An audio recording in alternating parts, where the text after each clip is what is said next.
Ladies and gentlemen of excellent family, introduced under the most respectable conditions in an atmosphere of elegance and refinement.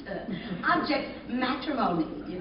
Unfortunately, I won't be able to offer my usual lightning service today, as I have a previous appointment in Yonkers, New York, arranging the second marriage of Mr. Horace Vanderbilt, the well-known half-a-millionaire. As my late husband, Ephraim Levi, always says, that means he's got at least 60,000 cash. But I'll do my best to have you carried across somebody special before the week is out. Now, I might also mention, I'm available for financial consultation, instruction in the guitar and the mandolin, short distance hauling, and, varicose veins reduced. Call on Dolly. She's the one the spinsters recommend to be the kind of man your sister. Won't you snatch him up? Don't forget to bring your maiden and then she'll match him up. Call on Mr. Kemper, the starving artist. You know, I'm something of an artist myself. I do those silhouettes with scissors and black paper. Mrs. Levi! Here's one of Teddy Roosevelt looking the other way. I have to do them like that because I'm no good at noses. Mrs. Levi, the train for Yonkers leaves in 5 minutes. And if we don't get on that train... But we will, Mr. Kemper. And not only will Horace Vanderbilt give you permission to marry his niece Ermengarde, he will also dance at your wedding. And not alone either, because I happen to be engaged in finding him a suitable second wife himself. What he really wants is someone steady to clean the house. As my late husband, Ephraim Levi, always said, marriage is a bribe to make a housekeeper think she's a householder. I know all about it, Mrs. Levi. Half New York said he's going to propose to Mrs. Irene Malloy this very afternoon. Which is exactly why I'm on my way to Yonkers this morning and can take on your case and knock off 4 lovebirds with 1 stone or whatever I'll throw out here. And well, what do you think of that? I have nothing here to pay my train fare with. Only large bills, 5s and 7s. I'll buy your ticket for you, Mrs. Levi, but I just hope this isn't a wild goose chase. And speaking of poultry, I'm also available for fresh Jersey eggs, surgical cords reboned, ears pierced, and the pierced ears replugged. Mrs. Levi! just name the kind of man your sister. Won't you just catch him up? Don't forget to bring your maiden and then she'll match him up. Call on. Tell me, Mrs. Levi, what's in all of this for you? A living, Mr. Kemper. Some people paint, some sew. I meddle. I've always been a woman who arranges things for the pleasure and the profit it derives. I have always been a woman who arranges things like furniture, daffodils, and lives. When a man with a timid tongue meets a girl with a diffident air, why should the tortured creatures beat around the bush when heaven knows Mother Nature always needs a little push? So I put my hand in here, I put my hand in there, and the girl over 6'3" loves a man who comes up to her ear.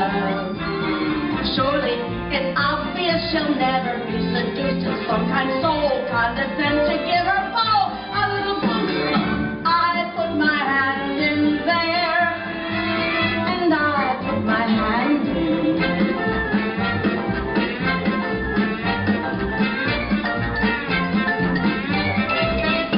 I have always been a woman who arranges things. It's my duty to assist the Lord above.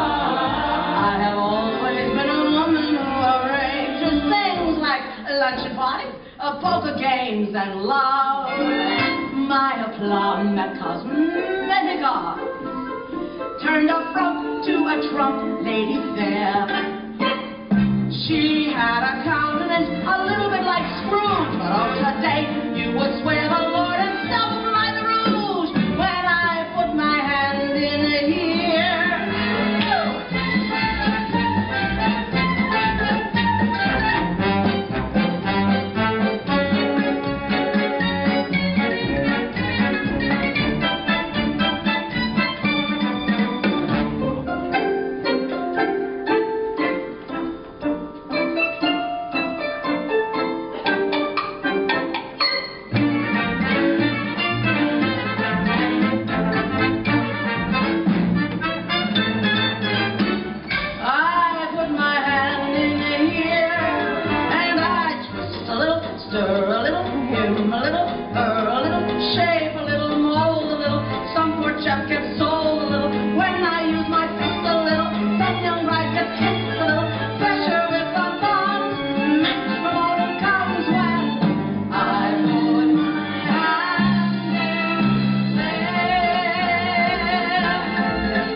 Mr. Levi. I'm going to get married again. I'm going to marry Horace Vandergeld for his money. And set it out circulating among the people like rainwater, the way you taught me. And I want a sign from you sometime today that you approve. Oh, it won't be a marriage in the sense that we had one, but I shall certainly make him happy. And I'm tired. I'm tired of living hand to mouth. So I want that sign. Mrs. Levi! Sometime today. Now don't you worry, Mr. Kemper. We'll make that train. We'll get to Yonkers. You'll marry Ermengarde. How? Oh, I don't know. One thing will lead to another. Just leave everything to me. For when my little pinky wiggles, some young maiden gets the giggles. Then I make my knuckles active. My, says she's so attractive. Then I move my index digit and they both begin to fidget. Then I twitch my palm. The preacher reads a psalm when I put my hand in there.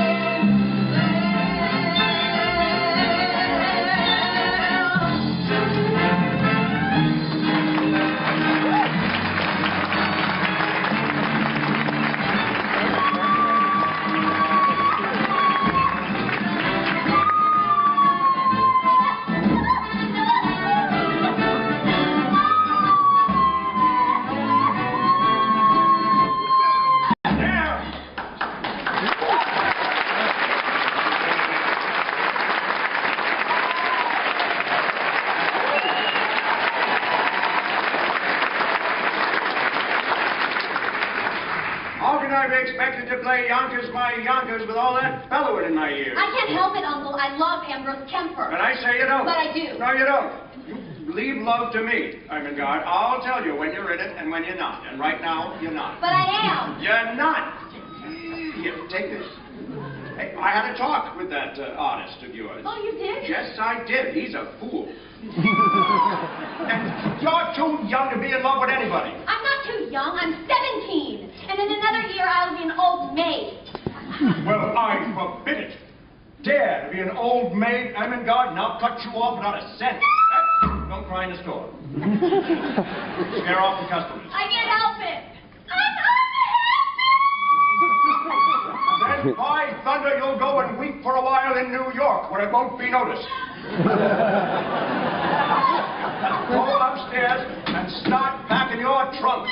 And don't get any tears on the lock. It was just oil.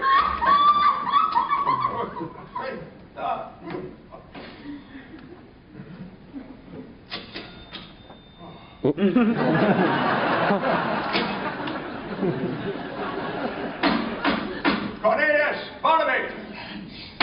You stamped Mr. Vandergelder? Yes, I did. I got news for you both.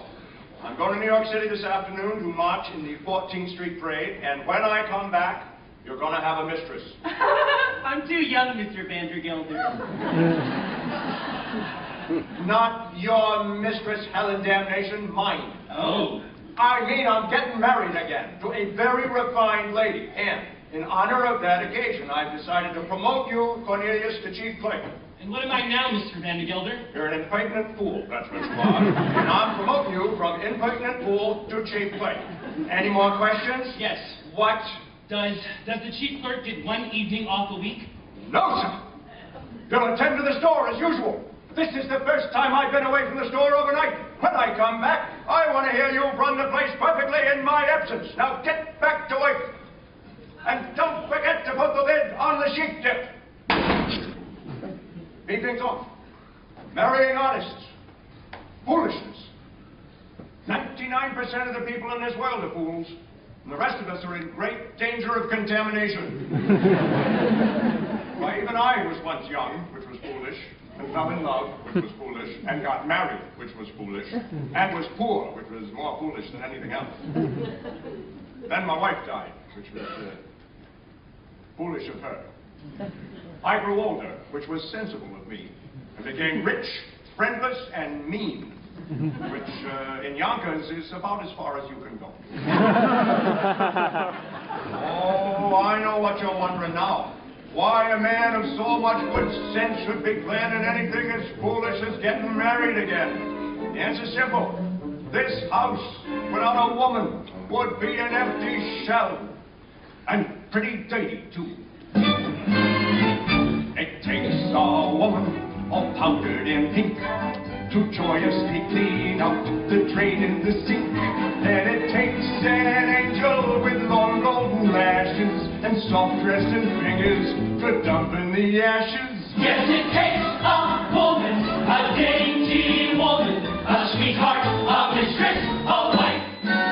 Oh, yes, it takes a woman, a fragile woman, to bring you the sweet things in life. The frail young maiden was constantly there for washing and bluing and shoeing the mare. And it takes a female for setting the table and cleaning the Guernsey and cleaning the stable. Yes, it takes a woman, a dainty woman, a sweetheart, a mistress, a wife. Oh, yes, it takes a woman, a fragile woman, to bring you the sweet things in life.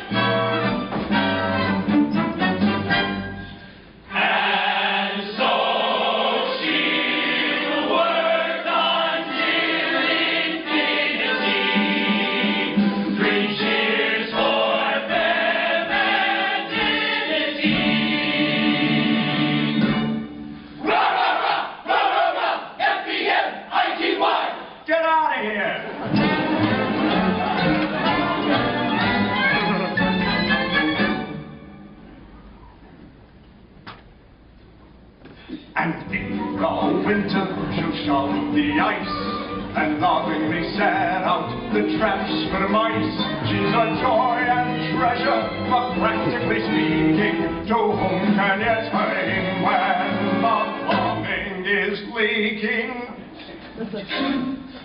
That dainty woman, that fragile woman, that sweetheart, that mistress, that wife. Oh, yes, it takes a woman. Husky woman. To bring you the sweet things in life. Oh, yes, it takes a woman, a brave woman, a sweetheart, a mistress, a wife. Oh, yes, it takes a woman, a fragile woman, to bring you the sweet things in life.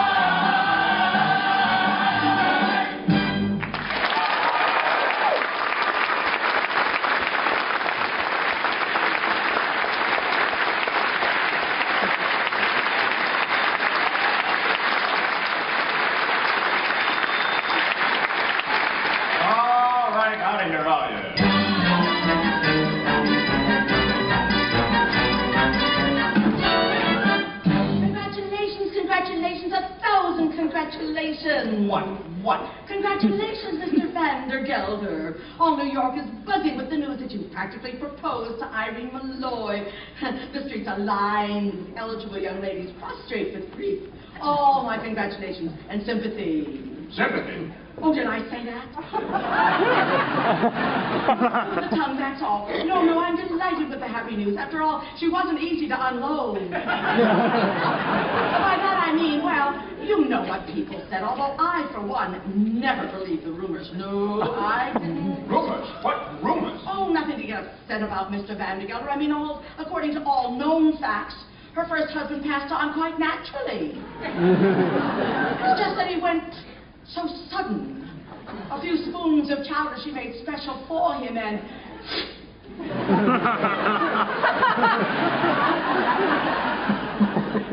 But it can happen to anybody. No, there's no truth in it. Just one word of advice, Mr. Van der Gelder. Eat out. Mrs. Levi, you mean to say that Mrs. Malloy... I mean to say nothing, Mr. Van der Gelder. Just friendly advice. Keep away from the chowder. And by the way, she's ordered her wedding gown. Beautiful, you should see it. Black. Well, as I said before, Mr. Van der Gelder, congratulations on your forthcoming nuptials, and may you rest in...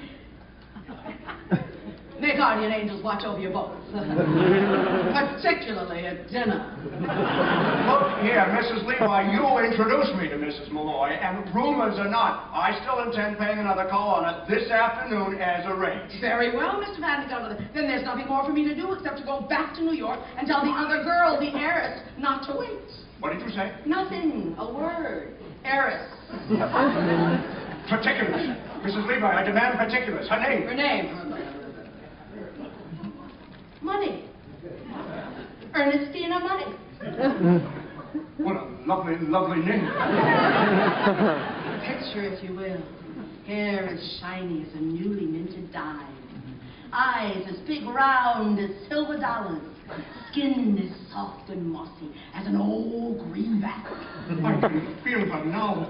Age 19. Height 5'2". Waist 47. Waist 47? That's with the money belt. Now I can arrange for you to meet with Ernestina this very afternoon. I ain't got time, Mrs. Levi. I gotta bring my niece Ermengarde to New York this afternoon until she forgets a certain fortune hunter named Ambrose Kemper. Mr. Van Gelder, I could do that for you. I know just how to handle such things. And I'm marching the 14th Street Parade. What an amazing coincidence. You'll never guess who has been chosen to ride on the main float. The spirit of 14th Street. Miss Money! No! Her mother was a cash, you know. Mrs. Levi, I'll meet Miss Money at the parade. But I still intend paying another call on Mrs. Malloy first. Oh, dear, what races you make me run. Very well, Mr. Van Gelder, I'll meet you on that bench in front of Mrs. Malloy's hat shop at 2:30 as usual. Oh, one more thing, Mrs. Levi. Suppose I decide against Mrs. Malloy and I don't like Miss Money either. Well, then I happen to have one more name on my list. A name I know as well as my own. But let's not go into that now. It'll come up by itself all in good time. Don't you worry about that. Oh, but wait till you see Ernestina, Horace. A vision. A dream. It takes a woman all powdered and pink to joyously clean out the drain in the sink. And it takes an angel with long golden lashes and soft rested fingers but up in the ashes.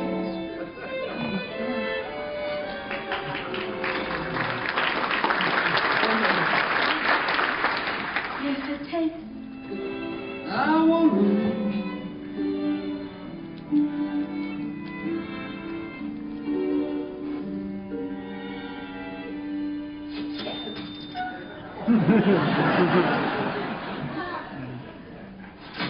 Oh, yes, it takes a woman. La da da da da. You know, Ephraim, I think I'm going to have this room done over in blue wallpaper. Yes, in blue. Bernadette, Ambrose, we got plans to make. Chief clerk. Promoted from chief clerk to chief clerk. And if I'm good, in 10 years I'll be promoted to chief clerk again. 33 years old and I still don't get an evening free. When am I going to begin to live? You can live on holidays, Cornelius. You forget what we did last Christmas? All those canned tomatoes went bad and exploded. And you and I ended up cleaning up the mess all afternoon. You call that living? No! Barnaby, you and I are going to New York. You mean close the store? Uh-huh. Cornelius, we can't! We'll have to. Some more rotten tomato cans are going to explode. How do you know? I'm going to light this candle under them, that's how. Holy cabooses! They'll make such a smell customers won't be able to come in for 24 hours. We're going to New York, Barnaby. We're going to live. We're going to have a good meal. We're going to be in danger. We're going to spend our money. We're going to get arrested. Holy cabooses! One more thing. We're not coming back to Yonkers until we've each kissed a girl. Cornelius, you can't do that. You don't know any girls. I'm 33 years old. I got to start sometime. I'm only 17, Cornelius. It isn't so urgent for me. Barnaby, you might as well know right now that everybody goes through life kissing right and left all the time. Well, thanks for telling me, Cornelius. I often wondered. New York, Barnaby, elevated trains. No. The lights of Broadway. No. The stuffed whale at Barnes Museum. A stuffed whale? A stuffed whale. What do you say, Barnaby? Yes, Cornelius, yes! Now, the first thing we do is show Horace Van Gelder that you are financially independent. I know. I'll find you a job. Can you dance? I'm an artist, Mrs. Levi. I paint. Very well, then.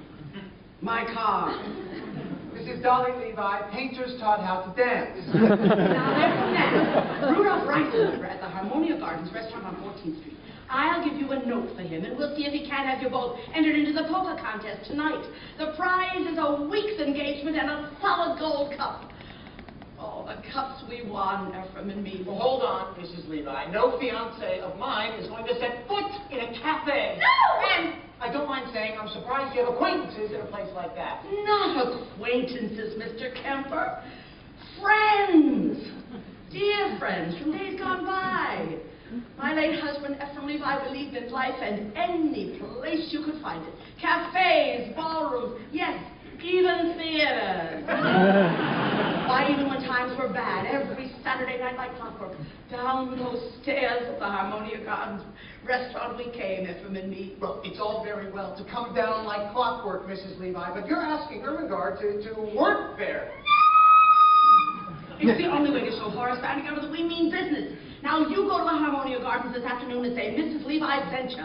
And incidentally, tell Rudolph that Dolly's coming back. And I want a table for two and a chicken for 8 o'clock tonight. Now, let's get you packed. The bottom row looks all right, Cornelius. Now hold the candle under the ones on top. No, not too close. They're swelled up like they're ready to bust. No, holy cabooses! Oh, Cornelius, I can smell it up here. Let's get dressed, Barnaby. We're going to New York.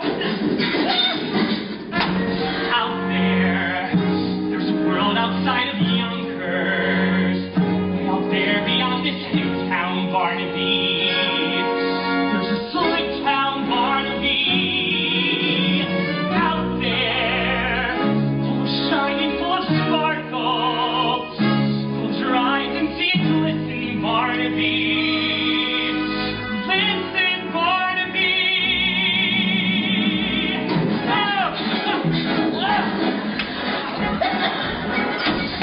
Put on your Sunday clothes, there's lots of worlds out there. Get off the brilliantine and dime cigars. We're gonna find adventure in the evening air. Girls in white in a perfume night where the lights are bright as the stars. Put on your Sunday clothes, we're gonna ride through town. In one of those new horse-drawn open cars. We'll see the shows that tell Monaco, and we'll close the town in a whirl, and we won't come home until we kiss a girl.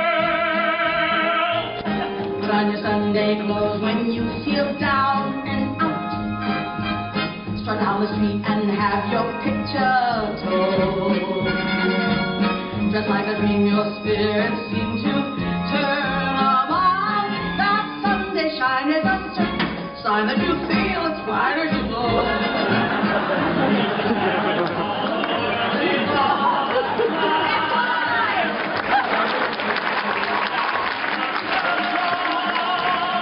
Get out your bed, your body leg, your feet and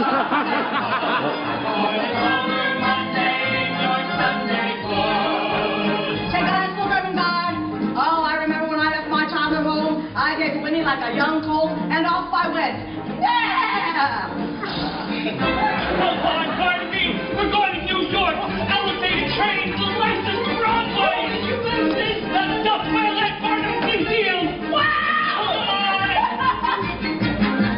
Put on your Sunday clothes when you feel down and out. And have your picture told. Just like a dream, your spirit seems to turn about. That Sunday shine is a certain time, and we'll pay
I'll get all 11 pieces.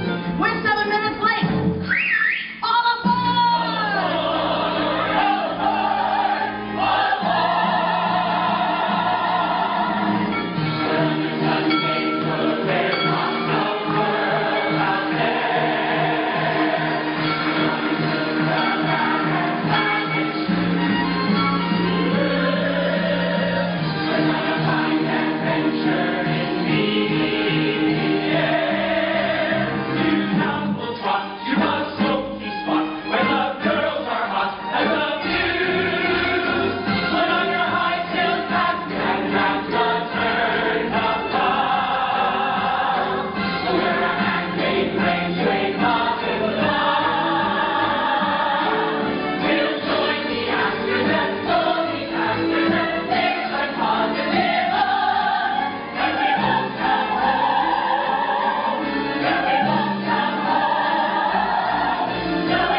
With what, Minnie?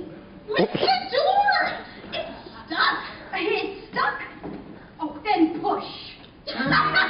All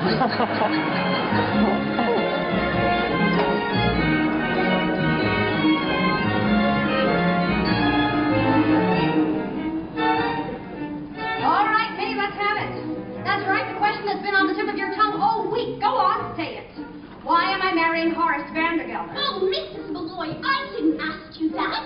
I would rather die on the rack than ask you such a personal question. But as long as you did bring it up. I am marrying Horace Vandergelder for one reason and one reason alone, Minnie. To get away from the millinery business. I hate cats. Mrs. Malloy!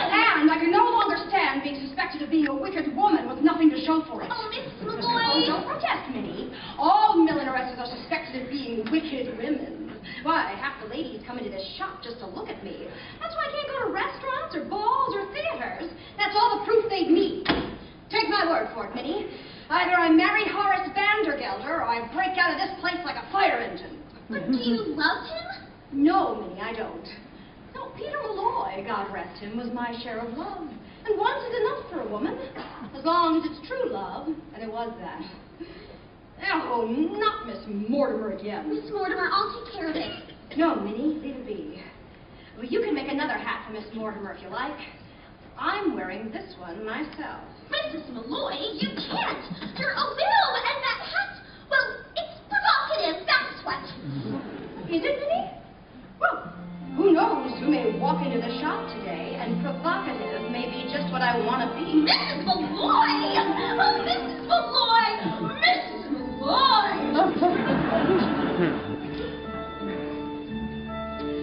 I'll be wearing ribbons down my back this summer, blue and green and streaming in the yellow sky.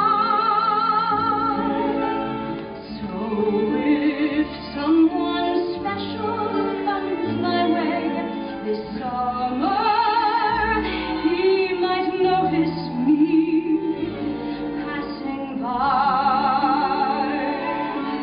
And so I'll try to make it easier to find me in the stillness of July, because a breeze might stir a rainbow behind me that might happen to catch the gentleman's eye, and he might smile and take me by the hand this summer,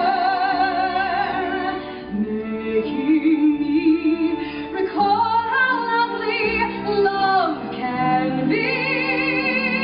And so I will proudly wear ribbons down my back, shining in my hair, that he might notice me.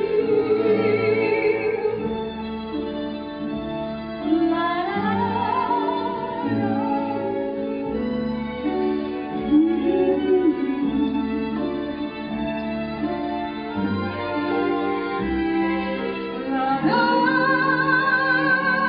and so I will proudly wear ribbons down my back, shining in my hair, that he might notice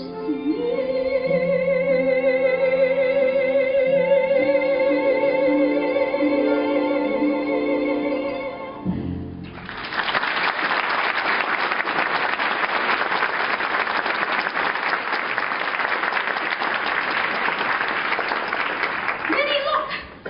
There's two men staring at the shop. Men? I do believe they mean to come in here. Men in the shop! Mrs. Malloy, what shall we do? Do? Why, flirt with them, of course.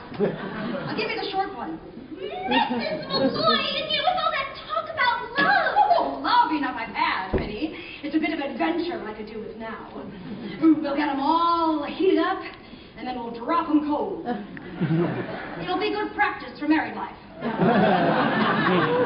Why, Mrs. Malloy, I think they are just awful, the things you're saying today. Well, yes, I'm enjoying them myself, too. Now, You go back into the workroom, Minnie. I know some ways we can perk up our appearances. Besides, a bit of a wait will only make them nervous and easier for us to... If you say vampire, I'll scream. Vampire. And so I'll try to make it easier to find me in the stillness of July, because a breeze might stir a rainbow behind me that might happen to catch the gentleman's eye.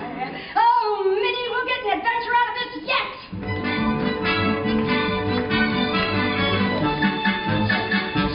Get an adventure out of this yet, Barnaby. All day long we wander around New York and nothing happens. Then we come to the quietest street in the city and suddenly... Vandergelder! Ah, are they still out there? He's sitting on that bench. Cornelius, are you sure this is an adventure? You don't have to ask, Barnaby. When you're in one, you'll know it all, right? Maybe I wouldn't, Cornelius. I'll tell you what. Let's arrange a signal. I'll say to you, pudding. I'll say pudding to you. If it's an adventure, we're in. Pudding? Pudding. How much money have we got left? Not much, Cornelius. 40 cents for the train back, 30 cents for dinner, and 20 cents to see the whale. 90 cents. Why? When those women come out, we'll have to pretend to be customers. Maybe the best thing to do is make them think we're rich. That way we won't have to spend anything. We're two men about town. Looking for hats for ladies. Good afternoon, Mrs. Malone! Ah! Here, Cornelius Hackle. Here, Barnaby Tucker. My pleasure, gentlemen. Now, what can I do for you?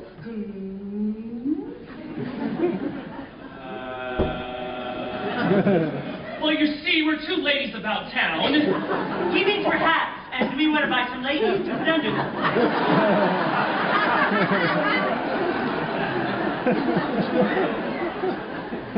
We want a hat, that's all. For a lady, of course.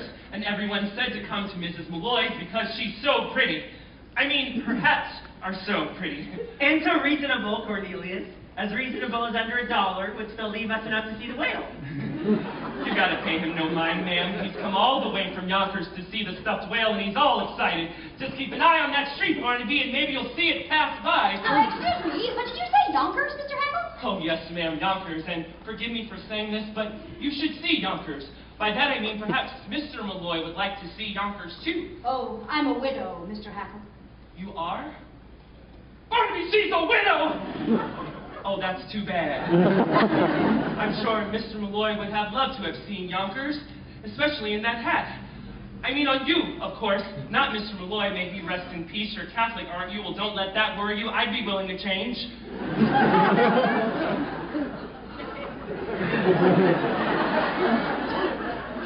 Mrs. Malloy, if you should happen to have a Sunday free in the near future, I'd be more than willing to show you Yonkers from top to bottom. Well, as a matter of fact, Mr. Hackle, I might be there sooner than you think. Oh, really? You see, I have a friend who lives in Yonkers. Do you? Oh, perhaps you know him. Perhaps we do. Although, it's always so foolish to ask in cases like that, isn't it?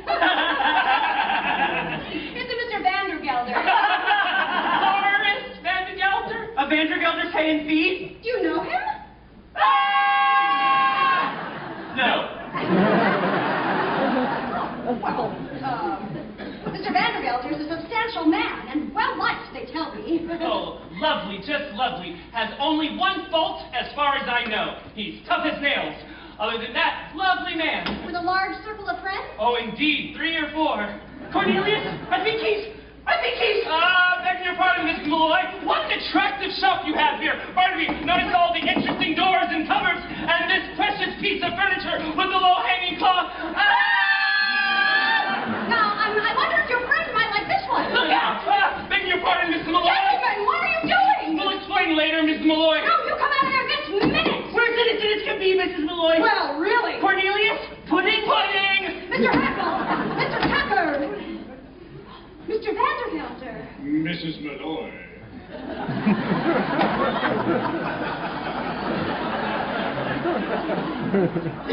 I suppose Mrs. Levi is in here, is she? She was supposed to meet me on that bench 10 minutes ago. Well, you can just go looking for me if she comes. When I make an appointment, I like people to be on time. Oh, here's a present for you. Chocolate-covered peanuts. Unshelled. That's the expensive kind. Did I just see you talking with two men? Men? Oh, men, Mr. Vandergelder. What would men be doing in a hat shop? No, Mr. Vandergelder. What's new in the hay and feed business? I understand you have 3 friends, all hard as nails.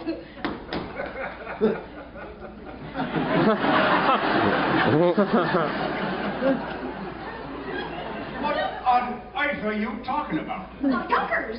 I understand it's a very beautiful city. And who's been telling you about Yonkers, may I ask? Nobody. A friend. Oh, what friend? Well, you see, He? a customer, Mr. Vandergelder.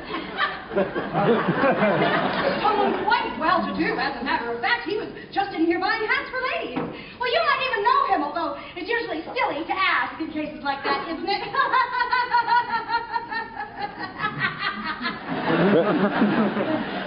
It's a Mr. Cornelius Hackle. Ow! Ow! Did you say Hackle? Why, yes. He happens to be my head clerk. That's all, Mrs. Malloy. I demand an explanation. And I'm going to give it to you. Why shouldn't you know Cornelius Hackle? Everybody in New York knows Cornelius Hackle. He's here at the Opera, in all the fashionable homes. Why, he's at the Harmonia Gardens restaurant 3 nights a week. Impossible. He only has $146.35, and I keep it in my own safe. Mr. Vandergelder, you're killing me. He's one of the Hackles. They built the canal. What canal? The Emmy. It ain't the same man. Who took the horses from Jenny Lind's carriage and pulled her through the streets? Cornelius Hackle. And who dressed up as a waiter at the Fifth Avenue Hotel and dropped an oyster down Mrs. Astor's? I can't say it, but it was Cornelius. He's the playboy of New York. Why, Dolly. Now, Irene, don't deny it. I can see you were taken with him just like everybody else. Dolly, what are you saying? I've only seen him once in my life. Excuse me? Of course. Thank you.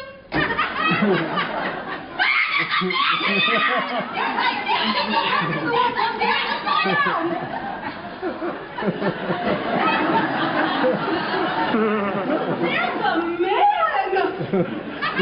Look here, if there's a man in that closet. No, Mr. Vandergelder, you can't. It's too dangerous. No man that hides in ladies' closets can frighten me, Mrs. Levi. Stand aside. No man indeed. I'm sure you'd make short work of any man. Those muscles, I can see them rippling back and forth under your ripple. Back and forth.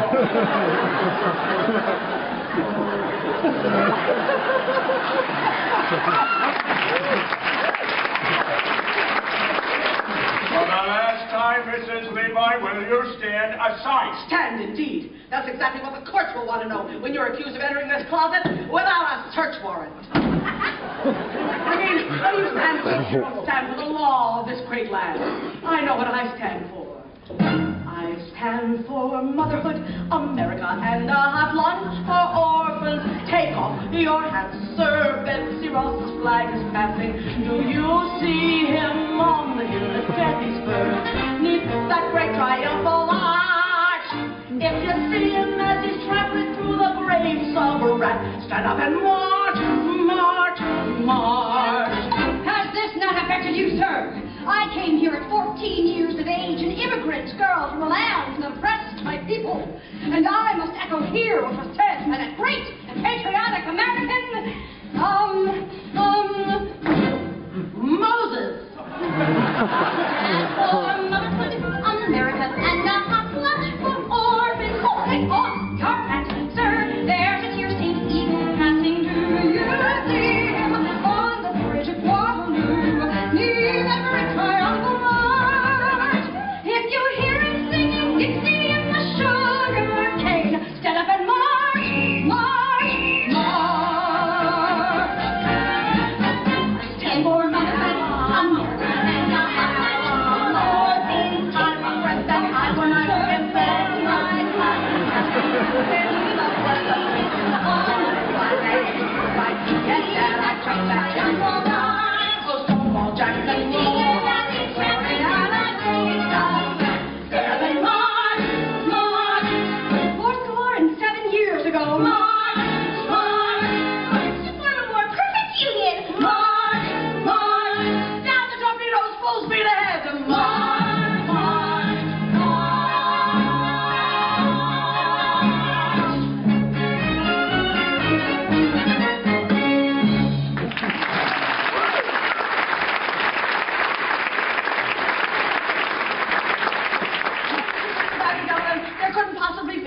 man in this closet.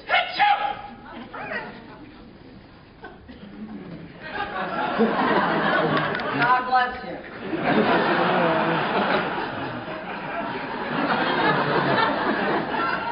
Mrs. Malloy? All right, Mr. Vandergelder, there is a man in that cupboard. Aha! And another one underneath that table. What the devil? There also happens to be a very simple explanation. But for the present, good afternoon. Good Lord, the whole room is crawling with men. I'll never get over it.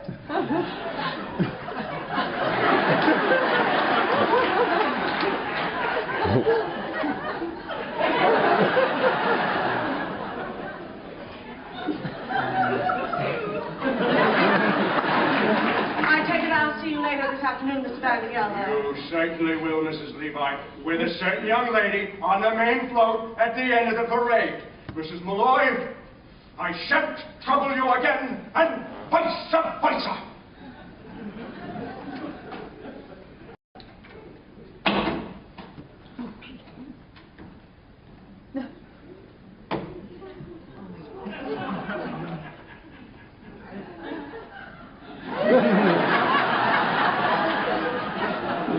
Mrs. Malloy, I can explain everything. I do not wish to hear any explanations, Mr. Hackle. Just you and Mr. Tucker do me the pleasure of leaving my shop at once, or I send for Officer Gogerty. Well, Irene, if you ask me, calling the officers letting them off too easy. The law carts, that's where they belong. I've been adding up the legal offenses these two have committed, and believe me, you've got grounds for at least 2 writs, a non-compass mentis, and a garnishee. Now, the main thing is to show that you tried to settle it amicably first. Have dinner with them. Dinner? Is that absolutely necessary, Dolly? It's the way things are done in the law, Irene. Dinner first, garnishee afterward. Well, if it must be, Mr. Hackle, Mr. Tucker, you may take Miss Fay and myself to dinner. Delighted to, Mrs. Malloy. I speak for Barnaby, too. Now I hear there's a very nice restaurant in the railway station. Oh, no, Mr. Hackle. If the Harmonia Gardens is good enough for your fashionable friends, it's good enough for us. Oh, we couldn't go there, Mrs. Malloy. Now, don't misunderstand me. It isn't the money or anything. It's the whale. It's the whale. No, it's the dancing. You see, they have dancing in a place like that. Exhibitions, even contests, and I don't know how, and it would take me weeks, months, years to learn, and Mrs. Dolly Levi, 33-year-old chief clerk, taught how to dance. Just give me 5 minutes of your time, Mr. Hackle, and I'll have you dancing in the streets. We'll start with the waltz kick turn, lesson 7. It's very simple.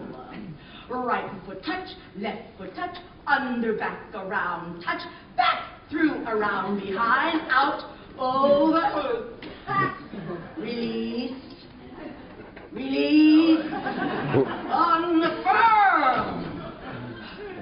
Wonderful. When I think of the lucky women who are going to find heaven in your arms. Let's go back to lesson 1. Put your hand on her waist and stand with her right in your left hand, and 1, 2, 3, 1, 2, 3, 1, 2, 3, 1, 2, 3, 1, 2. Look, I'm dancing! Oh, well, I was. Of course you were, Mr. Hackle. Take the someone's arms you're in. Hold on to her tight and spin. And 1, 2, 3, 1, 2, 3, 1, 2, 3. Wow, I'm dancing!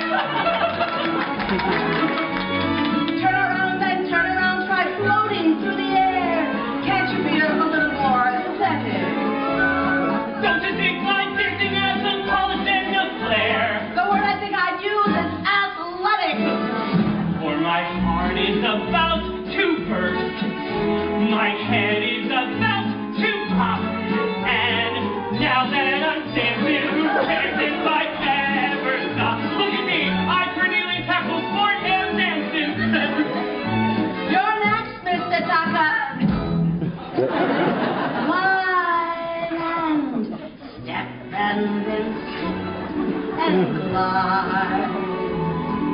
And everyone, stand aside!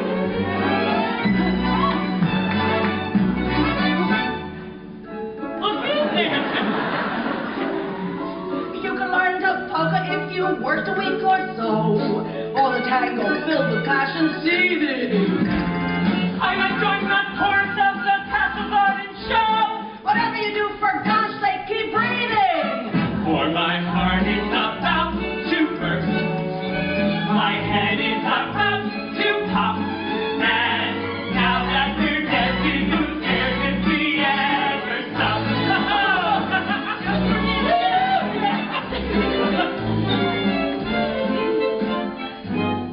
When there's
daughter Fanny got married, you know. Did she? A year ago last September.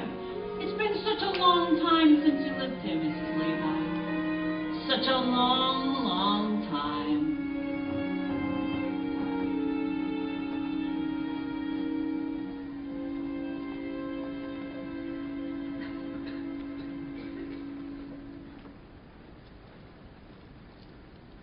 Ephraim, let me go. It's been long enough, Ephraim. Every evening for all these years, I put out the candle. I locked the door, I made myself a little rum toddy, and before I went to bed, I said a prayer, thanking God that I was independent and that no one else's life was mixed up with mine. Then one night, an oak leaf fell out of my Bible. I placed it there when you asked me to marry you, Ephraim. A perfectly good oak leaf, but now without color and without life. And I suddenly realized that I was like that oak leaf. For years I've not shed a single tear, nor had I been filled with the wonderful hope that something or other would turn out well. And so I've decided to rejoin the human race. And Ephraim, I want you to give me a wave. Before the parade passes by, I'm gonna get in step while there's still time left. Before the parade passes by,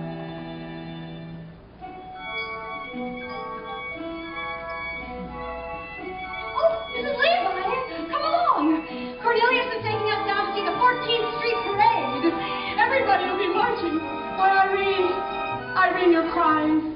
Oh, Dolly, the world is full of wonderful things. Come with us, Dolly. I will, Irene.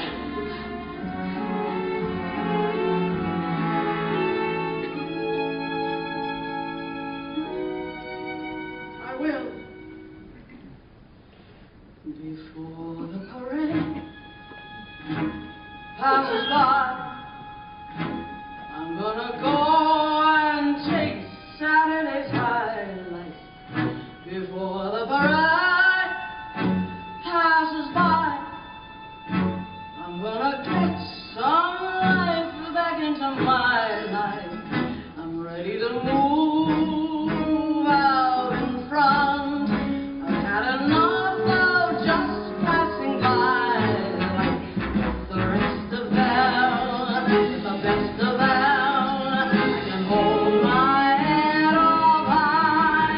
For I gotta go again, I gotta try again, I gotta feel my heart coming alive again. Before the parade passes by. Look at that crowd up ahead. Listen and hear that brass harmony growing. Look at that crowd up ahead. And pardon me if my old spirit is showing. All of those lights over there seem to be telling me where I'm going. And the whistles blow, and the cymbals crash, and the sparklers light the sky.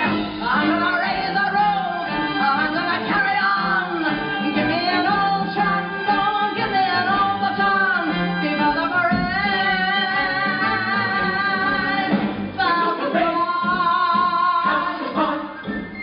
Listen and hear that brass harmony growing when the parade passes by. Heart in the air, my old spirit is showing.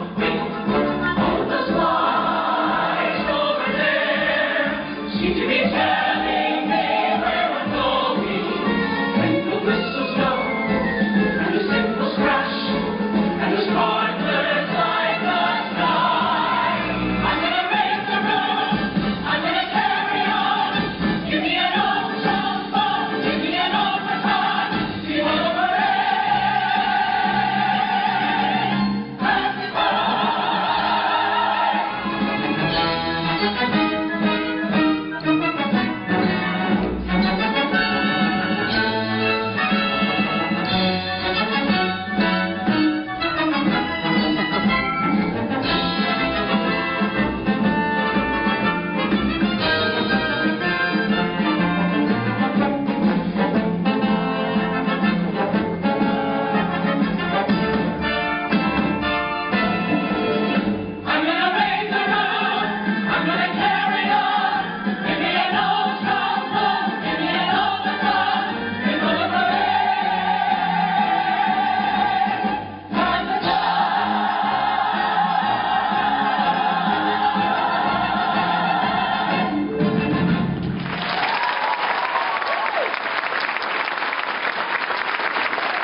Don't move, Miss Money. I'm coming. I'm on my way.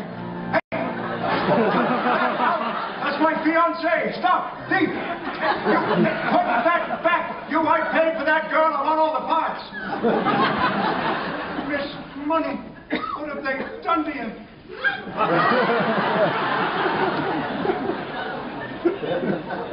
Mrs. Levi, what is the meaning of this? Nothing to get upset about, Cora. It's a last-minute substitution. Miss Money had a sudden urgent business appointment at the Mint.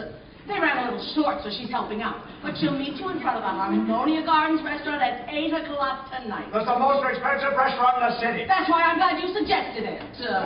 By the way, I might be a little bit late, but Miss Money will meet you in front of the restaurant. Oh, Horace, wait till you see her.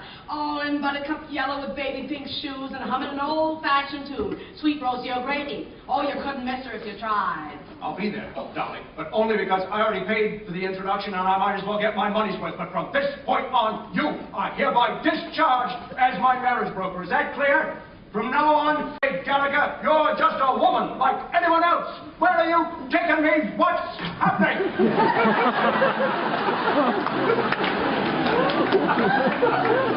Ephraim, he's as good as mine.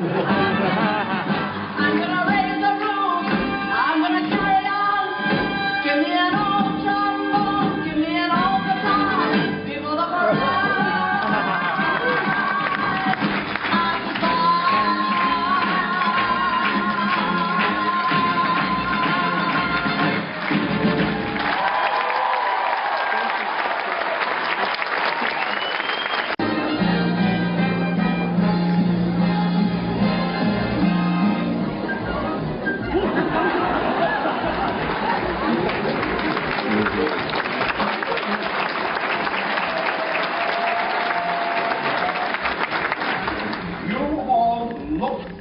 like you could use a little help.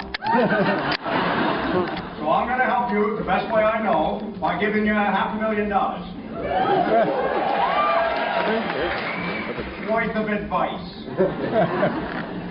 A living is made by selling something everybody needs at least once a year. And $1 million is made by selling something they need every day.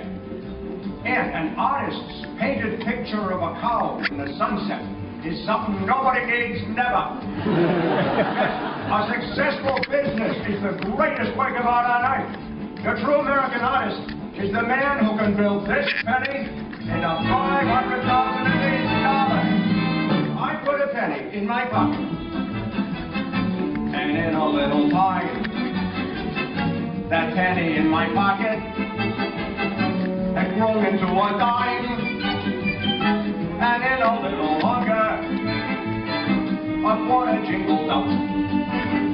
I put the quarter in the teapot, and I waited till the teapot had $1 in the spout. I put the $1 in my mattress, and had some pleasant dreams, till suddenly my mattress was bursting at the seams. And that's how I acquired the wealth I now possess. That little penny was the secret, yes, that penny was the secret of my success.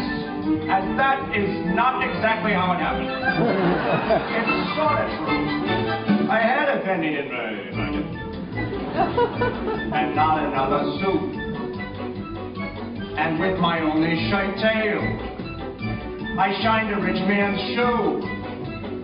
He threw me down a nickel, admiring my skill. I gave the nickel to a blind man, and the blind man left me all his meager savings in his will. I bought myself a wagon for hauling blocks of ice.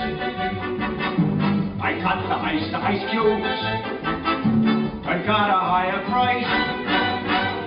I shaved the cubes to ices, but still a higher fee. But big tycoon said very enterprising in your organizing, son, you must come work for me. En route to work next morning, I hung the lady cross. The lady was, you guessed it, the mother of the boss. The boss said, you're promoted. I need you at my side. boss's daughter, and I wed the boss's daughter, and quite suddenly she died. I bought myself an acre, a silo and a steed. August started buying my grain and hay and feed, and now I've $500,000. But proudly I confess that in my pocket is that penny, yes, that shiny little penny. It's that penny that's the secret of my success.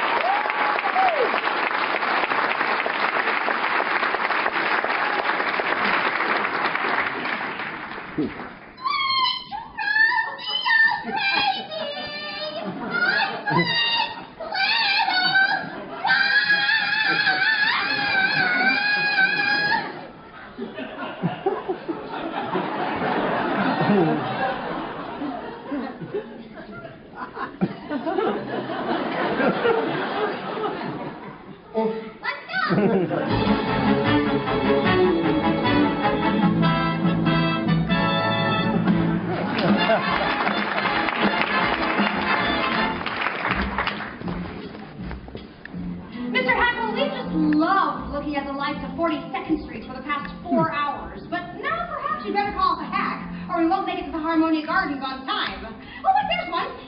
Oh, no, we couldn't do that, Mrs. Malloy. It isn't the money or anything. No. It's just that nowadays, elegant people never take hacks. Hacks is out. They all go by streetcar. Streetcars is in. Just think, I've been elegant all my life and never knew it. Of course, if you want to be really elegant, We do. you walk.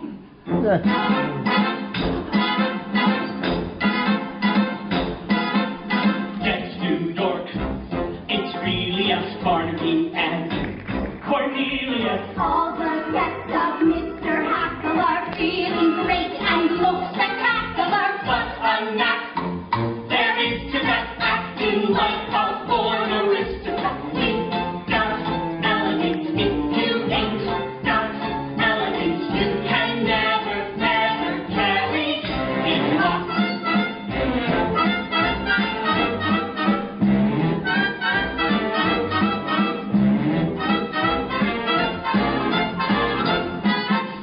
All are well-bred, appreciating thing. Has pedigree. Exercise your wildest whims tonight. We are out with diamonds in tonight. Pretty thieves, misleading us. Silver spoons were used for feeding us. We've got elegance if you ain't got elegance. You can never, ever carry it off.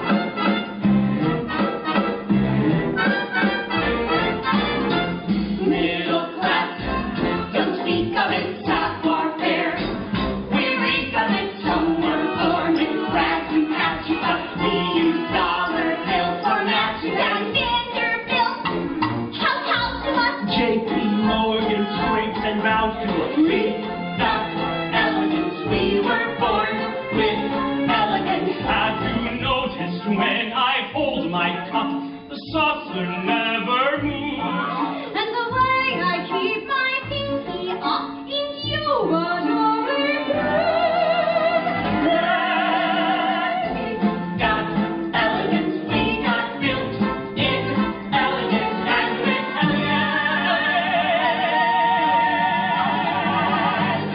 We'll carry on.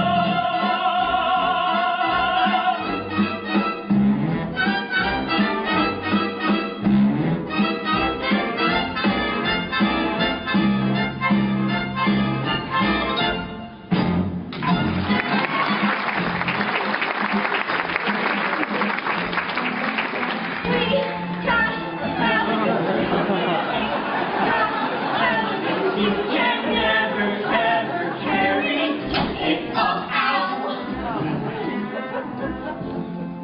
Vinny, look! They're counting their money again. Isn't that just like the red shoe? Well, gentlemen, aren't you going to escort us in? Of course, Mrs. Malloy. Barnaby.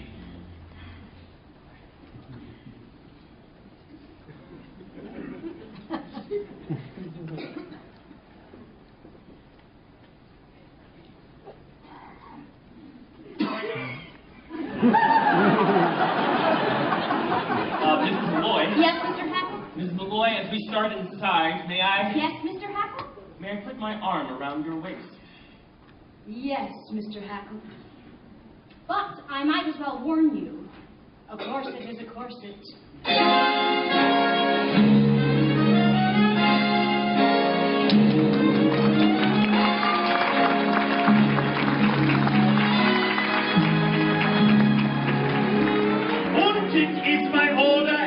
Of the Harmonia Gardens restaurant und your Supreme Commander. Then tonight, all night, our usual lightning service will be twice as lightning as ever. Or else!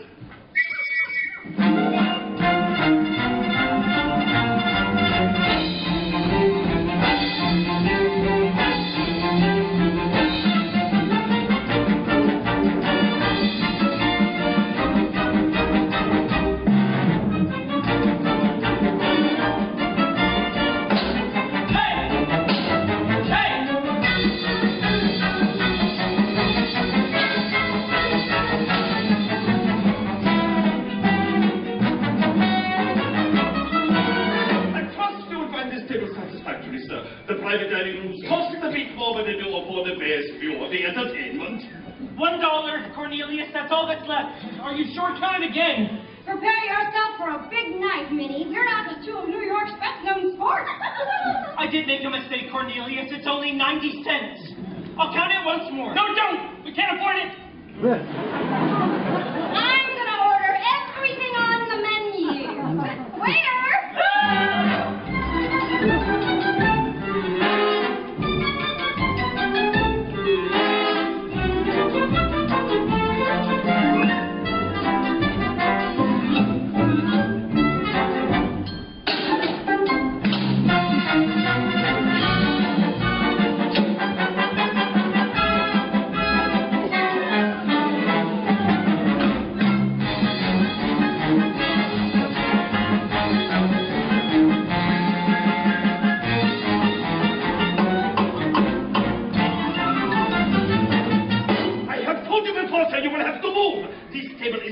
For Mrs. Levi und Party. And who do you think I am? Only it's Horace Vandergelder und Party. She's in my Unterparty. I ain't in hers. Yeah. Mr. Vandergelder, of course. It's just that Mrs. Levi mentioned nothing about you bringing your...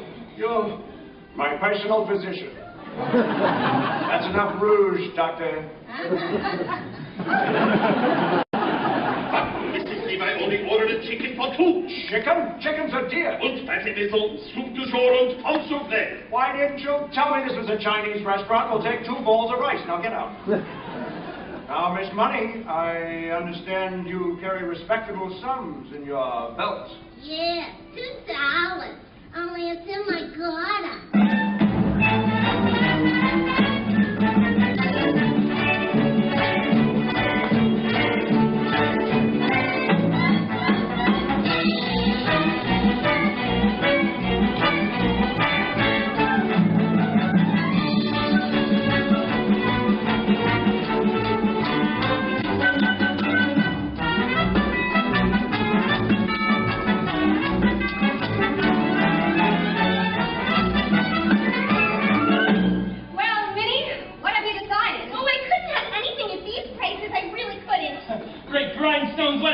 Girl, waiter, bring us 4 glasses of beer, some cheese, and a loaf of yesterday's bread. Yesterday's bread? Oh, Cornelius. Now I know how you keep half of New York in stitches all the time. Minnie, have you ever eaten pheasant? Pheasant!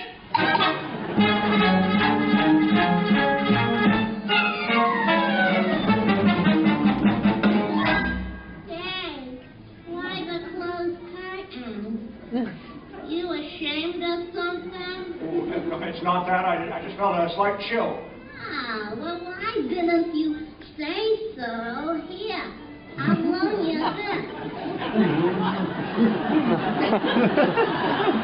Now, let's order something to hold us till the rice comes. Waiter, what do you bring? A roast succulent hen with chestnut and oyster stuffing, cheese fondue, and some lady fingers.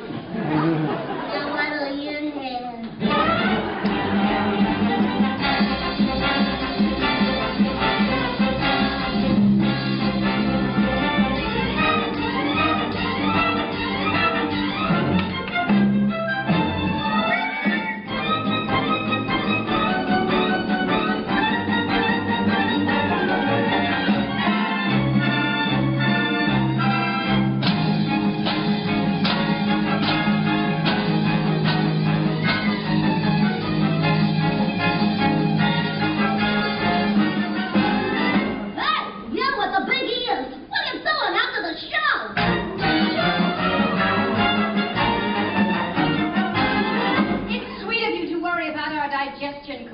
but I'm sure the pheasants are fresh.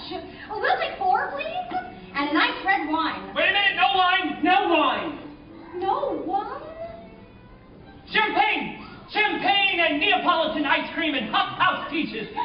Once in a lifetime, Barnaby. Give the band leader a nickel. No, 2. And tell him to play to a wild rose. We want music while we die.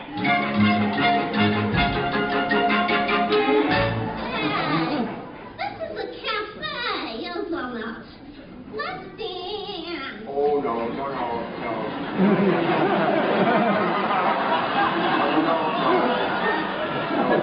No, the Vandergelders do not dance, Miss Money. We're Presbyterian. All right, I'll dance myself. Give him $2 for the band leader, will ya? And tell him to play something refined. I'm gonna do the hoochie coochie. All right, Cornelius, I'll send for the band, but promise you won't order anything else.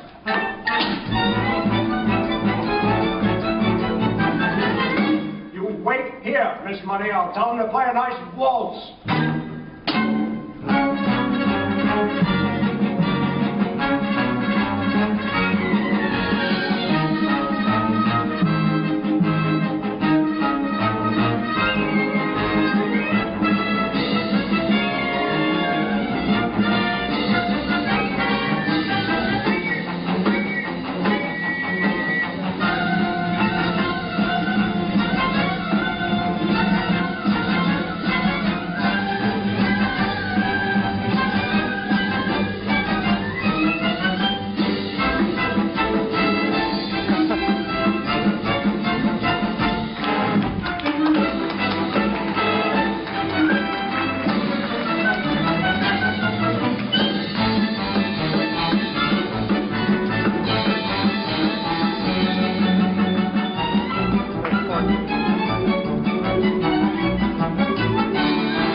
Tell him to play a waltz. Here's 10 cents for the band leader. Would you tell him to play, Money! And 2 more pheasants, please! Cornelius! Sir! My purse! My wallet! What? Here, that's my purse. Excuse me, but that's my wallet. I know it's mine because there's nothing in it. But a quarter, 6 dimes, 5 pennies, and a...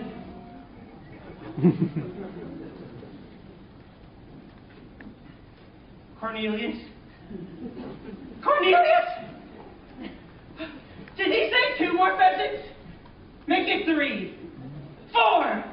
Pheasants for the house! And never mind if we don't see the whale, I'll buy one of my own! Sir! What is shouting? How many times have I told you not to shout? This is the Harmonia Gardens restaurant, not one of But those. sir, she's here! The lady! What?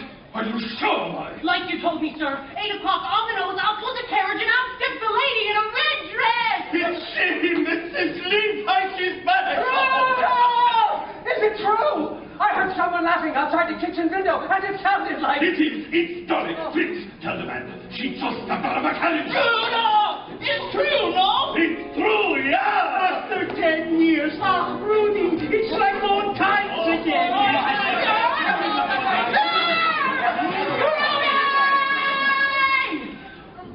She's here!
to my personal hay. But now that I'm back in the lights of 14th Street, tomorrow will be brighter than the good old days. Those good old days. Hello, Dolly. Well, hello, Dolly. Glad to see you, Hank. Let's thank my lucky star. Your lucky star. Oh, you're looking so great, Stanley. My goodness, you lost an awful lot of weight, Stanley. You're a shadow of your former self. Dolly's overjoyed and overwhelmed and overflowed. I hear the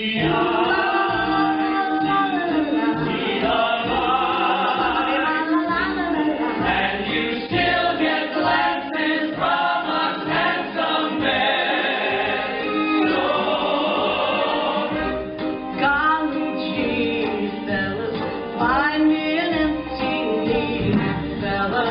Dolly, you'll never go away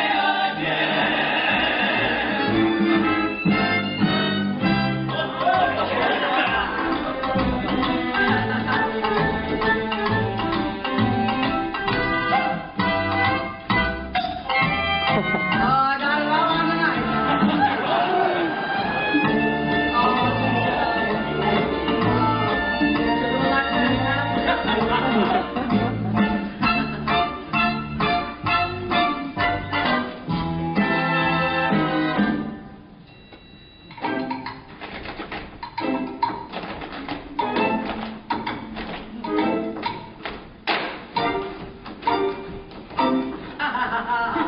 A little to the left. A little to the right.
Dolly?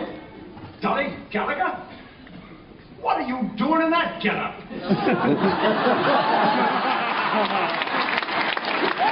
And you're half an hour late, and I demand an explanation. Ernestina! Exactly. Ernestine, whom I trusted. She wanted to do the hoochie-coochie. Well, she always was artistic. Now, Horace, I'm going to have our table move right down front. There's someone in the dance competition I particularly want you to see.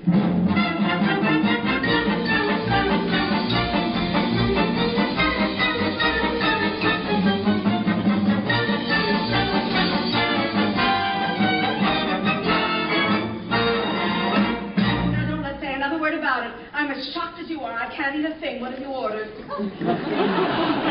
What you wanted, a chicken. Now, see here, Mrs. Levi, about that hoochie-coochie girl. Did you say a chicken? Oh, I don't think I could face a chicken. Not a chicken, not today. Well, good, then cancel the chicken. And bring a turkey. What are you doing now? Nothing. Just looking the place over, getting acquainted with the surroundings. That's the trouble with you, Dolly. Always want to know everything. Always putting your nose in other people's affairs. Anybody who married you would get as nervous as a cat. What's that you're saying?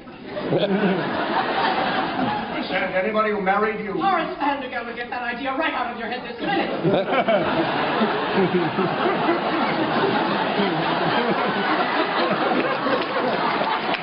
I'm surprised that you would even mention such a thing. Understand once and for all, I have no intention of marrying you. I didn't mean that. Well, I certainly do hope not. Horace Vanderbilt, you go your way, and I'll go mine. I'm not some Irene Malloy, whose head can be turned by a few chocolate-covered peanuts.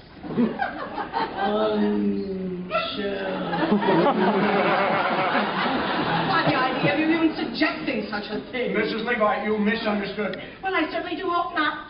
But if I had any intention of marrying again, it would be to a far more pleasure-loving man than you. However, we won't discuss it anymore. Here's the waiter with our food. I'll serve Mr. Vanderbilt or Rudolph. Oh, isn't this lovely? Here's some white meat for you. Yes. Lighter than air they are, yes. And a nice little wingy for you. And some giblets, very tender and very good for you, too. No, Horace, as I said before, you go your way and I'll go mine. Now start right in on the wine. I'm sure you'll feel better at once. However, since you brought the matter up, there is one more thing I am going to say. I didn't bring the matter up at all. One more thing I'm going to say before we forget all. It's true. I'm a woman who likes to know everything that's going on, that likes to manage things. However, I would not like to manage anything as out of control as your household. You'll have to do that yourself. God helping you. It's not out of control. Very well, I won't say another word about it. Have some beets, Horace. They're good. I don't like beets. That's good. No, a complaining, quarrelsome, friendless soul like you is no sort of companion for me. You salt your beets, and I'll salt mine. Will you stop saying that? I won't say another word. Good. Except this. At your age, Horace, you ought to enjoy hearing the honest truth. My age. You're always talking about my age. Well, I don't know what your age is, but I do know that up in Yonkers with bad food and bad temper, you'll double it in 6 months. Have some more beets. They're good. I don't like beets. I hate beets.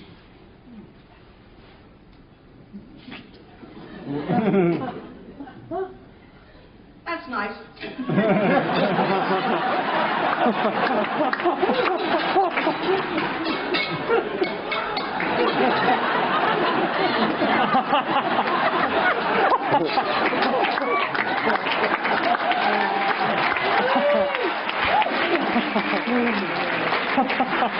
Yes, the pity of it is you could be a perfectly charming, witty, amiable man if you wanted to. I don't want to be charming. But you are, Horace. Look at you. You can't hide it. Now sit down and let's talk of something else.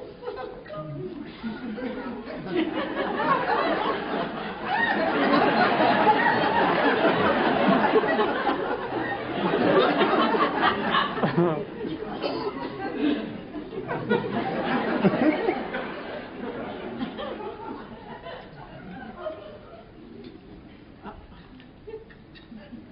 before we change the subject, there is one more thing I am going to say. I don't want to hear it, and you're wasting your time, Dolly Levi. I won't ask you to marry me. I suppose that means you want me to ask you. Well, I'm sorry, Horace, I'm turning you down. Take me down when I haven't asked anything. It's no use arguing. I've made up your mind. Here, let me cut your wings.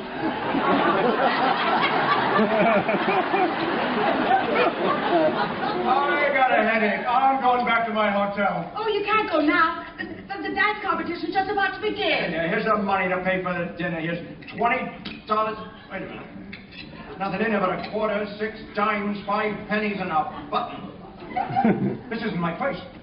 I've lost my purse. Impossible. I can't imagine you without your purse. Barnaby, that purse you found, it's Vandergelder's. Cornelius, we better get out of here. What am I going to do? I've never been here before. They don't know me. Stop eating that turkey. I can't pay for it. It's the latest thing, a polka. And there's someone in the dance competition I particularly want you to see. Rudolph, move our table right down front so Mr. Vandergelder can better observe his graceful movements.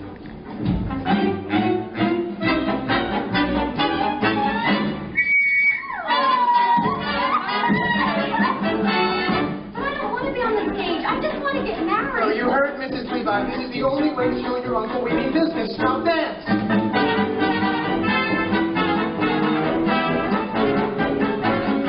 Wait a minute.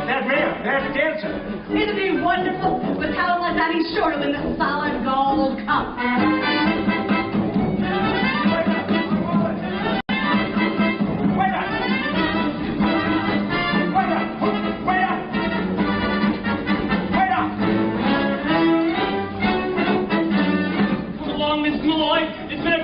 Wonderful evening, but I'm afraid we're going to have to cut it a bit short. Oh, many are told well. Cornelius, I simply must have one dance. But Vandergelder, we've got to go. We will go. We'll dance our way out.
Mr. Vandergelder! Ermengarde! Mr. Vandergelder, I can explain everything! I don't want to hear any explanations. You're fired. Ermengarde, what in heaven's name do you think you're doing? I beg your pardon, sir. Out of my way!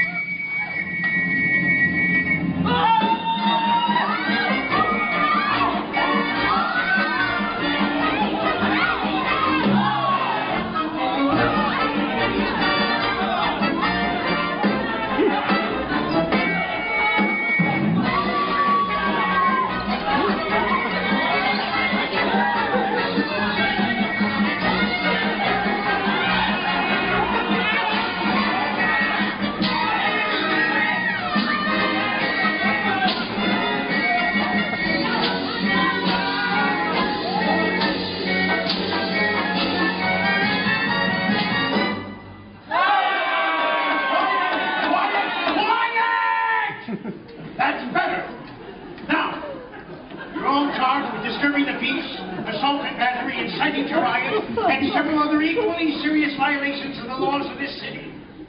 Is there anyone here to speak on your behalf? I say, is there anyone here to speak on your behalf?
Mrs. Dolly Levi, Counselor at Law. Your Honor, the defense rests. I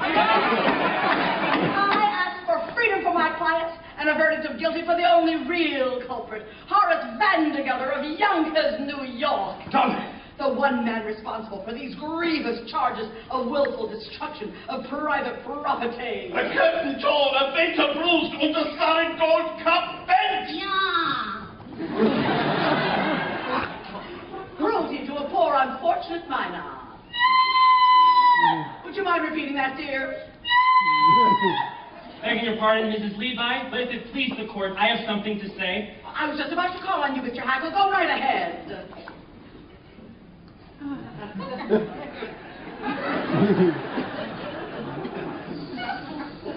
Yes, Hackle.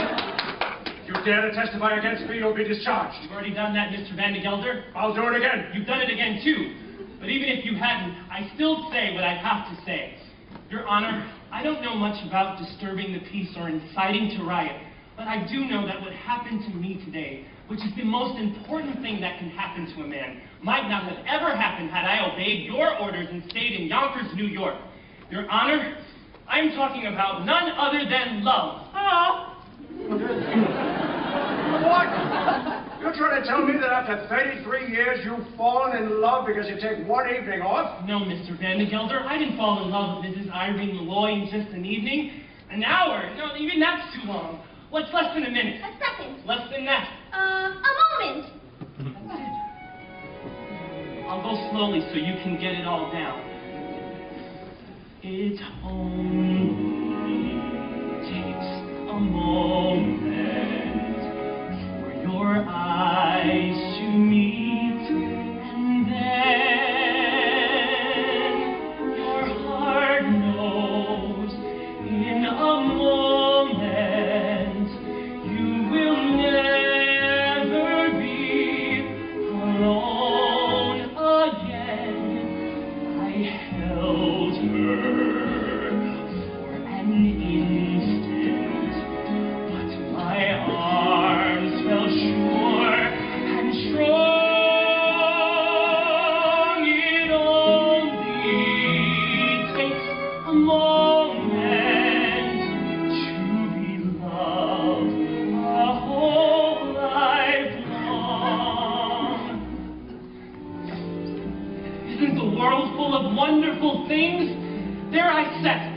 up in Yonkers for years and years while wonderful people like Mrs. Malloy were walking around, and I didn't know them at all. I don't know whether you all can see from where you're sitting. For instance, the way her eye, forehead, and cheek come together up here. Can you? I tell you right now, a fine woman is the greatest work of God on earth. You can talk all you like about Niagara Falls and the pyramids. They aren't in it at all. Of course, I've seen women before, but today I talked to one. Equal to equal.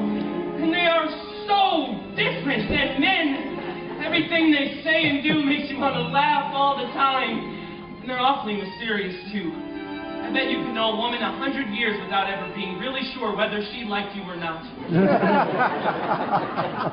Today, I've lost so many things.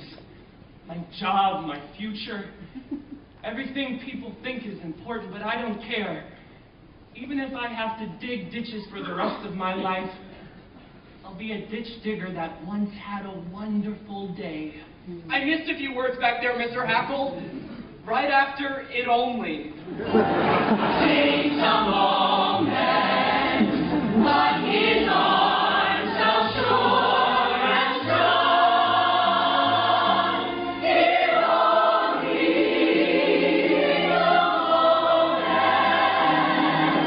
He held me for an instant, but his arms felt safe and strong.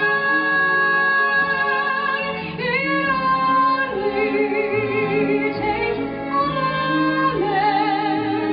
to be loved a whole life long.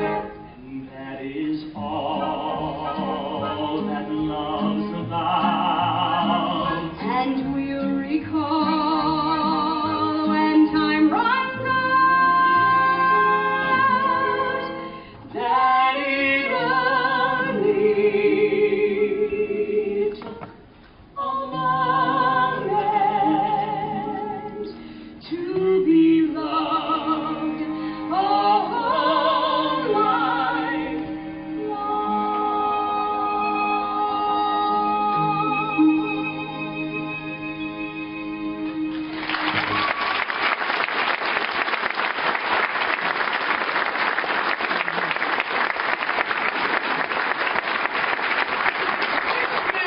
Dismissed. You're all dismissed. Pray my children and bless you. Yes, you're all dismissed.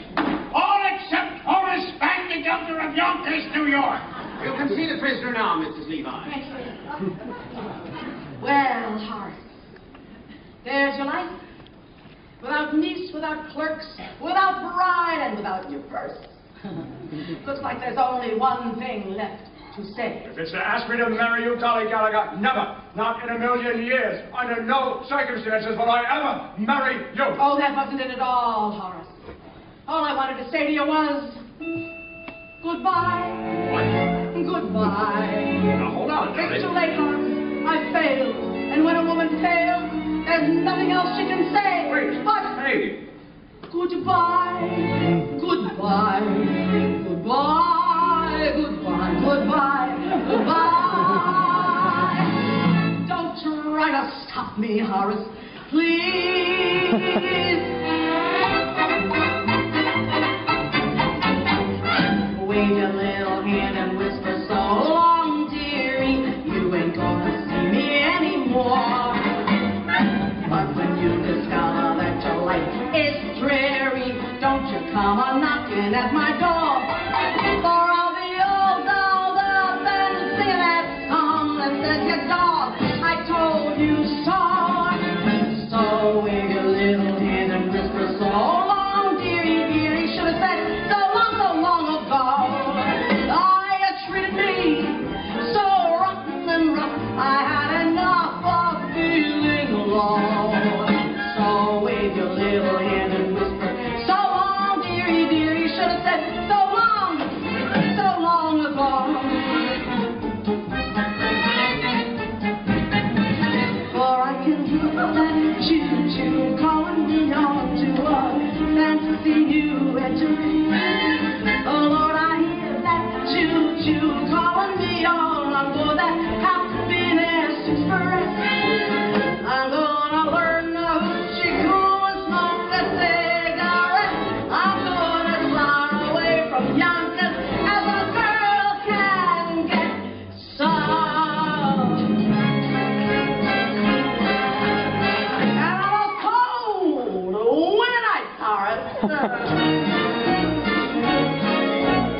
cash register.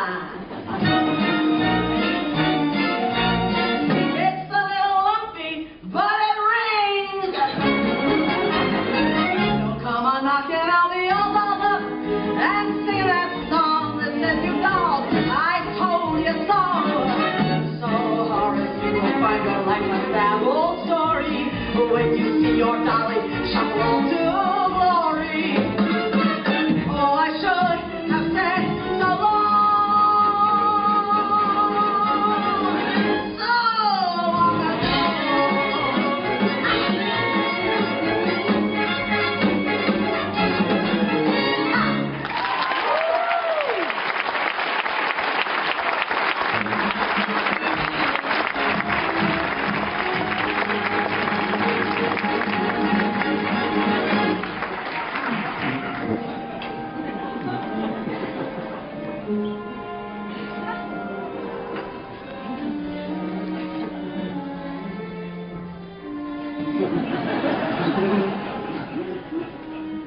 I wouldn't marry you, Dolly Levi, if you were the last woman on earth. Not if you asked me 1,000,000 times. I didn't need you before, and I don't need you now. Dolly Levi, you go your way, and I'll go mine. Dolly! Dolly! So it's you, is it, Mr. Hackle? Come crawling back, ain't you? No, Mr. Vandegelder, I've come to collect my $146.35. You see, I've decided to go into business for myself. And since the only business I know is hay and feed, I've decided to open my own store. And Cornelius has found the perfect location, right across the street from you. So you think you can compete with Vandegelder's, do you? Well, just you try. Another one come crawling back. Is it? What do you want? My back salary for the past 4 months, $6. And 12 cents. You can't do this to me, any of you. I'll go to the courts. I'll get lawyers. Why, Horace Vandegelder, as I live and breathe, if you aren't handsome in that outfit. So few men nowadays have the courage to wear fawn yellow and deuces.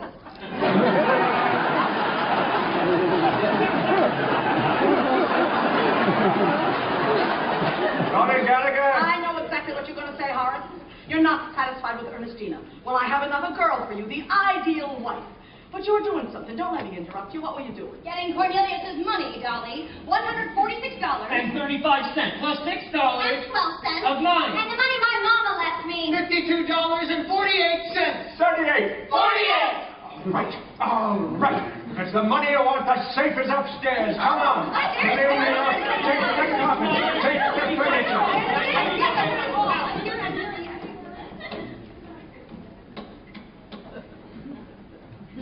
Money, money, money, money, money. Mr. Vandegelder's money. It's like the sun we walk under. It can kill or cure. Vandegelder's never tired of saying that most people in the world are fools, and in a way he's right, isn't he? Himself, Irene, Cornelius, myself. We're all fools in danger of destroying the world with our folly. But the surest way to keep us from that harm is to give us the 4 or 5 human pleasures that are our right in the world. And that takes a little money. Now the difference between a little money and no money at all is enormous and can shatter the world. And the difference between a little money and an enormous amount of money is very slight, and that can shatter the world too. It's all in how you use it. As my late husband, Ephraim Levi, used to say, money, pardon the expression, is like manure. It's not worth a thing unless it's spread around, encouraging young things to grow. Anyhow, that's the opinion of the second Mrs. Horace Vandegelder. Which reminds me, Ephraim, I'm ready for that sigh. Don't just stand there. That goes upstairs. Well, Horace, as I said before, I found you the ideal wife. Dolly Gallagher, I don't want you to find me no ideal wife. If I want an ideal wife, I'll find one of my own. And I found her. And it's you. Damn it! Horace! I know. I've been a fool. About Mrs. Malloy and that other woman. Dolly, forgive me and marry me. Horace, stop right there. What do you mean? You know as well as I do you are the first citizen of Yonkers, and your wife would have to be a somebody. Answer me. Am I a somebody? You are a wonderful woman. Oh, you're partial. No, it won't be enough for you to load your wife with money and jewels and to insist that she be a benefactress to half of the town. She'd have to be a credit to you, too. Tell me, do you think I have it in me to be a credit to you? Darling, everybody knows that you could do anything you wanted to do. Well, I'll try, Horace. With your help, I'll try. And by the way, I found your purse. Where did you... Wonderful woman! It just walked into my hands. I don't know how I do it. Sometimes I frighten myself.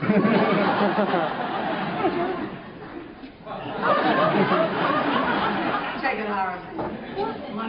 Money walks out of my hands, too.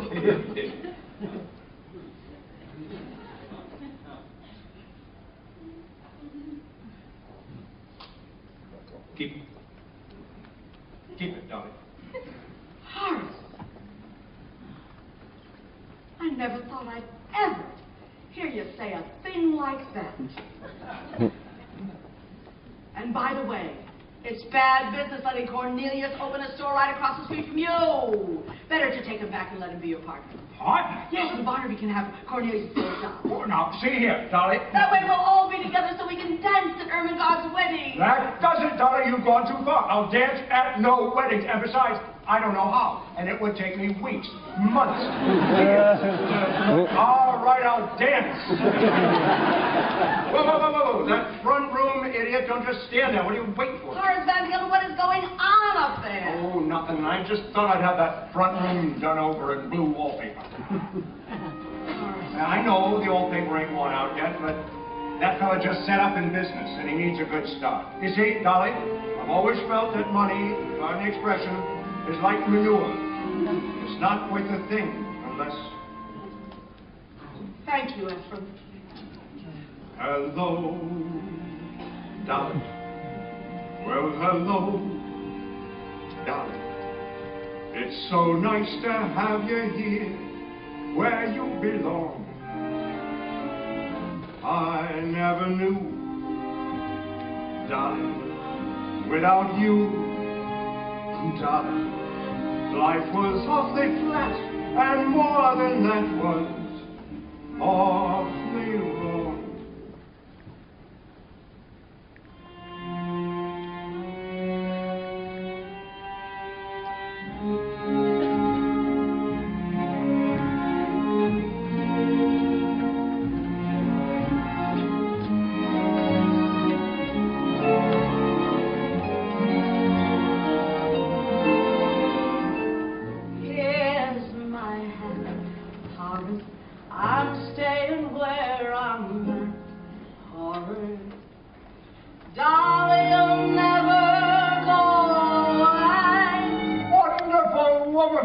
Oh!